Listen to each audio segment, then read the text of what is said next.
Oke, bismillahirrahmanirrahim. Assalamualaikum warahmatullahi taala wabarakatuh. Halo kawan semua dimanapun anda berada, kembali lagi berjumpa bersama Mang Ariel. Oke gitu ya. Semoga kita selalu dalam keadaan baik dan kebaikan selalu menyertai kita semua. Amin ya rabbal alamin. Oke kawan-kawan, alhamdulillah kembali lagi bersempatan untuk berbagi soal-soal SKD CPNS yang kita akan hadapi selama beberapa hari ke depan, dan ada mungkin dari kawan-kawan yang sudah menghadapinya beberapa hari yang lalu, atau bahkan mungkin ada dan kawan-kawan yang akan menghadapinya saat hari ini gitu ya. Baik kawan-kawan, agar hasilnya maksimal tentunya kawan-kawan juga harus memaksimalkannya dengan usaha ya. Di samping juga kawan-kawan memaksimalkannya dengan doa, karena antara usaha dan doa harus seimbang kawan-kawan, biar nanti hasilnya sesuai dengan apa yang kita harapkan. Dalam kesempatan kali ini ini akan berbagi tentang soal FR yang berdar untuk soal TWK ya, yang sudah berdar di alam jagat raya ini. Mudah-mudahan apa yang saya sampaikan bisa memberikan sedikit inspirasinya untuk kawan-kawan semua, sehingga memberikan kemudahan nanti dalam menyelesaikan soal-soal yang diberikan gitu kawan-kawan ya. Di soal sebelumnya sudah bagikan juga soal-soal terkait SKD TIU dan tinggal TKP sebetulnya ya, yang belum bagikan ya. Kalau TKP itu kan tes keberuntungan pribadi gitu ya. Insya Allah nanti akan dibuatkan menyusul gitu pokoknya. Pada kesempatan kali ini akan fokus dulu di tes wawasan kebangsaan, yaitu untuk pengamalan nilai-nilai Pancasila yang sering muncul dan dikaitkan dengan keadaan terkini bangsa Indonesia yang kita cintai. Oke. Nah, soal nomor 1. Tanpa mengulang lagi gitu ya, kita langsung aja ke TKP gitu ya. Di sini sedikit masalah, sebabun masalahnya minumnya teh butuh sosok selalu dipermasalahkan semuanya semua bus solution. Biar apa? Iya betul, biar inspirasi gitu kan ya. Soalnya kayak gini, kita baca bareng ya. Aral merupakan seorang diaspora di luar negeri. Suatu ketika ia melakukan perjalanan ke Indonesia dan singgah di kampung halamannya. Saat dia melihat masyarakat di kampungnya masih memiliki ekonomi yang rendah, sementara sumber daya alam yang tersedia cukup banyak, tetapi belum dikelola dengan baik, Aral memutuskan untuk mengadakan pelatihan usaha bagi masyarakat di kampungnya. Sikap Aral tersebut sejalan dengan pengamalan Pancasila, tepatnya sila K, A ke-1, B ke-2, C ke-3, D ke-4, E ke-5. Nah, kawan-kawan, untuk menjawab soal ini, maka kawan-kawan harus tahu butir-butir Pancasila. Jadi intinya, kuncinya untuk menjawab pengamalan Pancasila ya kawan-kawan, minimal bacalah gitulah butir-butir Pancasila ya. Kalau nggak hafal juga nggak apa-apa lah gitu ya. Minimal dibaca dulu, cari tahu dulu, dipahami apa sih perbedaannya butir-butir Pancasila di setiap silanya gitu. Nah, untuk soal kasus nomor 1 ini jawabannya adalah sila ke-5 kawan-kawan ya. Kenapa sila ke-5? Karena di butir Pancasila di sini ada nih lebih tepatnya masuk ada sila ke-5 itu ada 11 butir ya, mulai dari mengembangkan perbuatan yang luhur yang mencerminkan sikap dan suasana kekeluargaan dan kegotong royongan. Jadi sila ke-5 itu ada yang kegotong royongan kawan-kawan ya. Jadi perbuatannya yang luhur. Nah, ini juga bisa masuk ke sana ya tadi, karena perbuatan yang dilakukan oleh si Aral tadi. Aral itu siapa? Ya, Aral, adanya Ariel berarti ya. Gitu. Itu mengembangkan sikap perbuatan yang luhur kawan-kawan. Mengembangkan sikap adil terhadap sana nggak masuk ya untuk tadi mah ya. Menjaga keseimbangan terhadap kewajiban bukan. Menghormati hak orang lain juga nggak masuk. Suka memberi pertolongan kepada orang lain agar dapat berdiri sendiri. Nah, bisa masuk ke sini. Bisa mengembangkan perbuatan yang luhur juga boleh lah, tapi agak kurang gitu. Tapi yang lebih cocoknya itu di sila ke-5 butir ke-5. Memberikan pertolongan kepada orang lain agar dapat berdiri sendiri. Kan tadi si Aral memberikan pertolongan dengan memberikan pelatihan, itu dia berarti telah menolong warga di kampungnya agar dapat berdiri sendiri, sehingga nanti ekonominya meningkat gitu ya, karena sebelumnya kan dikatakan rendah katanya. Kemudian tidak menggunakan enggak, suka bekerja keras bukan, suka menghargai hasil karya enggak, suka melakukan kegiatan dalam rangka mewujudkan kemajuan yang merata. Nah, ini juga masuk nih. Suka melakukan kegiatan dalam rangka mewujudkan kemajuan yang merata dan berkeadilan sosial. Nih, supaya maju kan di kampungnya, maka berarti dia bisa masuk ke sini. Ya, jadi kalau begitu jawaban yang tepat untuk soal nomor ini adalah sila ke-5. 1. Karena dia dengan mengadakan pelatihan si Aral ini di kampungnya, berarti dia telah berusaha memberikan pertolongan kepada masyarakat sekitarnya agar berdiri sendiri kan, masyarakat di kampungnya. Nah, yang kemudian berikutnya adalah suka melakukan kegiatan. Nah, dia melakukan kegiatan pelatihan, berarti dia melakukan kegiatan yang mewujudkan kemajuan yang merata dan berkeadilan sosial. Begitu kan ya. Jadi jawaban yang tepat itu untuk soal nomor itu adalah sila ke-5. Begitu kan? Understand? Idap, mantap, kalau mantap. Next, soal nomor 2. Oh sorry, nomor 2 ini. Sorry, salah yang ngetik nih. Siapa yang ngetik? Mang Aki ya. Itu seperti salah Mang Aki ya. Salah nomor 2 nih. Soalnya kayak gini, kita hadapi bareng-bareng ya. Luna dan Akil tengah melaksanakan pesta pernikahan yang mengundang banyak orang. Timbulnya kerumunan dari acara tersebut sangat tidak sesuai dengan kondisi Indonesia saat ini, yaitu pandemi COVID-19. Nah, kita kan sedang pandemi, sementara Luna dan Akil mengadakan pesta pernikahan gitu. Selain itu, pemerintah sedang memberlakukan aturan mengenai pemberlakuan pembatasan kegiatan masyarakat atau PPKM sebagai hasil musyawarah. Nah, ternyata saat melaksanakan pesta pernikahan ini sedang pemberlakuan PPKM juga atas hasil musyawarah tentunya ya kan. Jadi kawan-kawan, penentuan PPKM ini tentunya tidak hasil sendiri gitu ya, melainkan hasil musyawarah. Awal mula mereka sudah diperingatkan oleh ketua RT setempat agar membatalkan acara. Namun Luna dan Aki tetap bersikeras mengadakan pesta pernikahan besar-besaran. Sikap mereka melanggar sila ke A1, B2, C3, D4, E5. Pertama, ya udah kita hadapi dulu dia yang sering menjadi semoipes gitu ya. Solution. Biar apa? Iya betul. Biar ada stresi gitu kan ya. Lagi-lagi Maki katakan kawan-kawan, untuk menjawab soal ini ya kita harus tahu butir-butir Pancasilanya untuk setiap silanya gitu kawan-kawan. Namun kebetulan di sini ada kata musyawarah. Kalau ada kata musyawarah enak gitu, nggak makin jauh dari sila keempat. Gitu kawan-kawan ya. Enak kebetulan ya di sini. Pokoknya kalau ada kata musyawarah, demokrasi itu masuknya sila keempat. Musyawarah, demokrasi. Nah, itu masuknya sila keempat. Nah, karena permusyawaratan perwakilan, itu kan ya. Enak gitulah kalau soalnya ada musyawarahnya. Udah jelas ini jawabannya adalah demokrasi. Kalau nggak tahu nih, kita cari tahu nih. Untuk butir-butir sila keempat itu ada 10 butir. Yang pertama itu sebagai warga negara dan warga masyarakat, setiap manusia Indonesia mempunyai kedudukan, hak dan kewajiban yang sama. Nggak masuk sini ya. Tidak boleh memaksakan kehendak kepada orang lain. Nah, yang tadi itu memaksakan kehendak, jadi bisa masuk ke sini ya. Dengan bersikeras ingin mengadakan pesta secara besar-besaran, dia telah berarti memaksakan kehendak kepada orang lain. Memaksakan kehendak dalam berpendapat, misalkan dalam berdiskusi, berarti kita telah melanggar sila keempat. Mengutamakan musyawarah dalam mengambil keputusan untuk kepentingan bersama, nggak masuk. Musyawarah untuk mencapai mufakat diliputi oleh semangat kekeluargaan, nggak. Menghormati dan menjunjung tinggi setiap keputusan yang dicapai sebagai musyawarah. Nah, yang ini yang tadi lebih tepatnya ya. Kan tadi hasil musyawarah katanya. Nih, hasil musyawarah nih. Kalau hasil musyawarah kita langgar, tidak dihormati dan tidak junjung tinggi, berarti kita telah melanggar sila keempat butir kelima.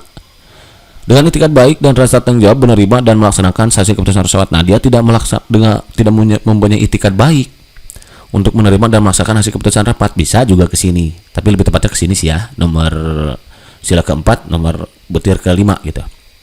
Di dalam musyawarah diutamakan kepentingan bersama di atas kepentingan pribadi dan golongan. Nah, enggak, karena ini bukan dalam kasus musyawarah ya. Musyawarah dilakukan dengan akal sehat dan sesuai dengan hati nurani. Nah, bukan. Keputusan yang diambil harus dapat dipertanggungjawabkan secara moral kepada Tuhan Yang Maha Esa, menjunjung tinggi harkat dan martabat manusia, nilai-nilai kebenaran dan keadilan, mengutamakan persatuan dan kesatuan demi kepentingan bersama. Juga bukan. Nah, intinya sih saat kita mengambil keputusan dalam suatu musyawarah, itu yang harus kita utamakan itu dapat dipertanggungjawabkan di sisi Tuhan Yang Maha Esa, kawan-kawan. Jadi jangan sembarangan ketika kita mengambil suatu keputusan asal enak aja misalkan itu asal terlihat baik. Nah, sementara kita tidak, padahal yang paling penting itu yang paling penting itu dapat dipertanggungjawabkan kepada Tuhan Yang Maha Esa. Memberikan kepercayaan kepada waki-waki yang dipercayai untuk bukan. Jadi lebih tepatnya untuk soal yang tadi itu melanggar sila keempat, bisa butir 5, 1, 2 atau 6, tapi lebih tepatnya ke butir 5 karena tidak menghormati dan menjunjung tinggi setiap keputusan yang dicapai sebagai hasil musyawarah. Jadi kuncinya harus tahu butir-butir Pancasila, kecuali untuk sila keempat lah. Kalau ada kata musyawarah, sudah jelas itu jawabannya yang sila keempat. Begitu kan kawan? Understand? Idap-idap? Jadi mantap. Kalau mantap nih soal number 3. Mana 3? Ini sorry, salah lagi nih. Nomor C. Di sini sudah selesaikan soal masalah. Namun apa masalahnya? Minumnya teh butuh susu gitu ya. Selalu ada masalah juga cuma di semoipus solution. Biar apa? Iya betul, biar inspirasi gitu kan ya. Soalnya kayak gini, kita baca bareng ya. Dengan mengikuti aturan pemerintah untuk melaksanakan pemberlakuan pembatasan kegiatan masyarakat atau PPKM, Maka setiap individu telah berusaha menjaga serta melindungi orang lain. H itu selaras dengan pengembangan Pancasila sila ke-1, B2, C3, D4, E5. Nah, lagi-lagi maka katakan kita harus tahu butir-butir Pancasila untuk setiap silanya. Kata kuncinya di sini adalah kita harus berusaha menjaga serta melindungi orang lain. Nah, kalau menjaga serta melindungi orang lain ini kemungkinan masuknya ke nilai kemanusiaan berarti. Berarti sila kedua kemungkinan nih kata kuncinya di sini. Coba kita cek sila kedua. Nih, butir sila kedua benar kan? 1. Mengakui dan memperlakukan manusia sesuai dengan harkat dan martabatnya sebagai makhluk Tuhan Yang Maha Esa. 2. Mengakui persamaan derajat, persamaan hak, dan kewajiban asasi setiap manusia tanpa membeda-bedakan suku, keturunan, agama, kepercayaan jenis kelamin, kedudukan sosial, warna kulit, dan sebagainya. 3. Mengembangkan sikap saling mencintai sesama manusia. Nah, yang tadi itu berarti kita masuknya ke sini, mengembangkan sikap saling mencintai sesama manusia nih. Coba lihat. Tuh. Kita mengikuti aturan PPKM dalam kaitannya berusaha menjaga serta melindungi orang lain, berarti mencintai itu kawan-kawan ya. Mencintai sesama manusia itu. Mengembangkan sikap tak saling tengah rasa dan tepat sera, bukan. Mengembangkan sikap tidak semena-mena terhadap orang lain, bukan. Menjunjung tinggi nilai-nilai kemanusiaan. Bisa jadi sih ke sini bisa ya, tapi lebih tepatnya di sila kedua butir ketiga ini. Kemudian kita harus gemar melakukan kegiatan kemanusiaan. Nah, ini contohnya misalkan dengan kita memberikan bantuan misalkan ke korban bencana alam, ya banjir, misalkan longsor. Berarti kita telah melakukan kegiatan yang gemar masuk kegiatan atau gemar melakukan kegiatan kemanusiaan gitu maksudnya ya. Memberi bantuan kepada keluarga yang terkena dampak Covid. Nah, berarti kita sudah gemar melakukan kegiatan kemanusiaan dan itu masuk ke pengembangan sila kedua. Bangsa Indonesia merasa dirinya sebagai bagian dari seluruh umat manusia. Nah, bisa jadi ke sini. Karena kita merasa diri kita sebagai bagian dari seluruh umat manusia, otomatis ada keinginan dalam diri kita untuk menjaga dan melindungi orang lain. Nah, gitu. Ya. Seperti tidak buang sampah sembarangan, misalkan karena takut terjadi banjir nanti kalau dibuang ke sungai, karena kita merasa diri adalah bagian dari umat manusia. Dengan membuang sampah ke sungai itu bisa berdampak pada orang lain, berarti kita tidak merasa diri ini bagian dari seluruh umat manusia. Jadi seharusnya kalau merasa diri sebagai bagian dari umat manusia, saat satu tersakiti maka yang lain pun tersakiti, gitu kan kawan. Mengembangkan sikap hormat, menghormati dan bekerja sama dengan bangsa lain. Nah, berarti yang tadi itu sila kedua ya kan kawan ya, sila kedua. Itu melindungi, menjaga dan melindungi orang lain, itu masuknya ke sila kedua butir ketiga atau butir kelima. Begitu kan? Understand? Idap. Ijazah mantap, mantap. Next, so number 4. Ini number 4 nih. Soalnya hot nih. Ya, soalnya panjang gitu ya. Pertama ya udah kita hadapi dulu dia dengan jadi Smoi Solution. Biar apa? Iya betul, biar inspirasi gitu kan ya. Soalnya kayak gini, kita baca bareng ya. Persidangan terhadap seorang menteri terkait pemberian izin budidaya dan ekspor benih lobster, sudah terjadi ini ya, telah memasuki babak akhir. Jaksa penuntut umum Komisi Pemberantasan Korupsi menuntutnya dengan hukuman 5 tahun penjara dan denda 400 juta subsidiar 6 bulan kurungan. Jaksa mengatakan bahwa menteri tersebut menerima suap senilai 77.000 US dollar dan 24,6 miliar gitu ya. Miliar ini uang atau apa ya ini? Atau secara total. Sorry. Ini salah yang ngetik nih. Siapa yang ngetik? Mang Aki ya, berarti salah. Gitu ya. Atau secara total uang yang diterimanya mencapai 25,7 miliar dari para pengusaha terkait pemberian izin budidaya dan ekspor benih lobster tersebut. Jika kebijakan menteri tersebut selama ini terus berlanjut, artinya kalau tidak terciduk gitu ya, maka akan berdampak buruk bagi lingkungan dan tidak akan meningkatkan kesejahteraan nelayan serta merugikan negara hingga triliunan rupiah. Kebijakan menteri tersebut merupakan salah satu pelanggaran terhadap nilai-nilai Pancasila sila ke. Berarti intinya ini ada menteri yang korup. Kalau menteri yang korup berarti dia tidak, kalau sifatnya pejabat yang tidak yang korup berarti dia itu tidak memberikan keadilan. Nah, ini lebih tepatnya keadilan nih. Ya, kalau ada pejabat korup, itu lebih tepatnya ke keadilan. Sila kelima berarti nih kawan-kawan. Ya, coba kita cek, benar nggak?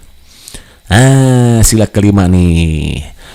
Lagi-lagi kita harus tahu nih, butir sila kelima itu diantaranya ada 11 butir. Satu, mengembangkan perbuatan yang luhur yang mencerminkan sikap dan suasana kekeluargaan dan gotong royongan. Mengembangkan sikap adil terhadap sesama, berarti dia tidak adil nih yang tadi. Menjaga keseimbangan antara hak dan kewajiban, dia tidak menjaga keseimbangan antara hak dan kewajiban. Haknya seperti apa, tugasnya seperti apa, harusnya kan menteri itu. Menghormati hak orang lain, suka memberikan pertolongan kepada orang lain agar dapat bersendiri. Wah, enggak ya, yang tadi korup justru bukan memberikan pertolongan tapi memberikan kepedihan gitu ya kepada kita semua ya kalau korup itu. Tidak menggunakan hak milik untuk usaha-usaha yang bersifat pemerasan terhadap orang lain. Nah, bisa nih, dia kan hak miliknya pejabat, tapi dia melakukan pemerasan gitu. Tidak menggunakan hak milik untuk hal yang bersifat pemerasan dan gaya hidup mewah, enggak. Tidak menggunakan hak milik untuk bertentangan dengan atau merugikan kepentingan umum. Nah, korup itu kan merugikan kepentingan umum. Jadi lebih tepatnya ke sini nih yang paling tepatnya. Suka pekerja keras, wah, boro-boro yang tadi ya. Yang ada dia inginnya santai-santai tapi menghasilkan banyak dolar gitu. Suka menghargai karya orang lain, enggak. Suka melakukan kegiatan dalam rangka mewujudkan kemajuan yang merata dan berkelanjutan sosial, bukan juga. Justru dia korup ya. Berarti kalau korup dia tidak tidak menggunakan hak milik, telah menggunakan hak milik ya dan bertentangan dan merugikan kepentingan umum. Korupsi itu jelas merugikan kepentingan umum, kawan-kawan. Berarti kalau begitu jawabannya yang tadi itu sila kelima ya. Karena dia korupsi, menyalahgunakan kekuasaannya untuk kepentingan pribadi ya dan merugikan kepentingan umum. Berarti jawaban yang tepat itu yang kelima, yang D. Begitu kan, yang E ya. Begitu kan Ansen. Idap-idap, ini mantap kan, mantap. Next, soal nomor berikutnya. Nih, soal nomor 6. Aki adalah seorang pelamar CPNS 2001. Wah, gitu ya. Di salah satu daerah yang ada di Jawa Barat. Wah, di Jawa Barat ternyata Aki ya. Setelah mengikuti tes SKD, ia dinyatakan lolos dan lanjut ke tahap SKB. Akil kemudian mencari cara bagaimana langkahnya mulus menjadi CPNS. Akil kemudian mendatangi salah satu pejabat untuk diminta bantuan dalam tes SKB. Bahkan Akil setiap memberikan dana puluhan juta kepada pejabat itu. Wah, jadi harusnya yang didatangi itu bukan pejabat, kawan-kawan, ketika kawan-kawan nanti dinyatakan lolos SKD. Tapi siapa? Ya Tuhan pemilik alam semesta, Tuhan pemilik pejabat ini. Ya siapa? Dialah Tuhan Allah Subhanahu wa taala gitu. Bukan datang kepada manusia. Manusia hanya apa gitu. Tanpa adanya izin dari Yang Maha Kuasa tidak akan terjadi apa-apa. Don't worry. Ya, pokoknya don't worry lah pokoknya. Gitu ya. Jadi yang kita datangi ya tentunya Tuhan pemilik alam semesta ini, Sang Pencipta Allah Subhanahu wa taala. Gitu kan ya harusnya. Nah, ini malah datang ke pejabat dan siap memberikan uang. Nah, harusnya siap memberikan doa kepada Tuhan Allah Subhanahu wa taala gitu, yang memberikan kebaikan gitu kepada semua orang. Gitu. Kemudian pejabat tersebut menyetujui dan berusaha akan membantu Akil. Oh, ini juga pejabat menggunakan kekuasaannya nih, malah gunakan kekuasaannya. Hal ini tentu tidak akan membuat bangsa Indonesia merasakan kemajuan yang merata dalam masyarakatnya. Apa yang dilakukan pejabat itu bertentangan dengan sila ke? Nah, kalau berbau pejabat itu biasanya masuknya sila ke-5. Pejabat yang tidak adil merata itu sila kelima nih kawan-kawan. Jadi ini kemungkinan sila kelima. Kita coba cek sila kelima. Nah, tuh sila kelima ini kawan-kawan, ini butirnya. Mengembangkan perbuatan yang luhur menunjukkan sikap dan suasana keluargaan gotong, bukan. Mengembangkan sikap adil terhadap sesama. Nah, ini dia tidak mengembangkan sikap adil, berarti bisa masuk ke sila kelima butir 2. Menjaga keseimbangan antara hak dan kewajiban, bisa ke sini. Menghormati hak orang lain, bisa ke sini juga, karena dia tidak menghormati hak orang lain gitu ya. Hak orang lain untuk lolos juga itu adalah hak mereka, hak untuk semua warga Indonesia untuk lolos jadi CPNS. Dengan kita membeli kursi dan memberikan suap, berarti dia telah tidak menghormati hak orang lain untuk lolos gitu. Suka memberikan pertolongan kepada orang lain, wah bukan. Tidak menggunakan hak milik untuk usaha-usaha yang bersifat pemerasan. Tidak menggunakan hak milik, nah pejabatnya itu sendiri itu sama. Udah, berarti jawaban yang tepat itu memang yang kelima. Begitu kan? Ansen? Idap-idap, izin mantap. Oke kawan-kawan, barangkali saja dulu yang bisa diberikan dalam kesempatan ini lama. Oke, mudah-mudahan bisa sedikit menambah wawasan tambahannya untuk pengetahuan kawan-kawan. Di samping usaha yang maksimal, rajin dan rutin, agar juga kawan-kawan tidak lupa untuk maksimalkannya dengan doa. Karena apa artinya usaha tanpa doa, begitu pula apalah artinya doa tanpa usaha. Antara usaha dan doa harus imbangkan. Judul lagunya juga perjuangan dan doa gitu kawan-kawan ya. Oke kawan-kawan, untuk sementara waktu untuk tes wawasan kebangsanya hanya ini dulu yang bisa berikan kesempatan ini. Jangan lupa untuk kawan-kawan tetap semangat ya, selalu memulai pembelajaran dengan doa dan akhiri pembelajaran dengan doa agar apa yang kita pelajari, apa yang kita dapatkan hari ini selalu teringat dalam memori otak kita selama-lamanya. Thank you for listening, thank you for watching, see you next video. Assalamualaikum warahmatullahi wabarakatuh.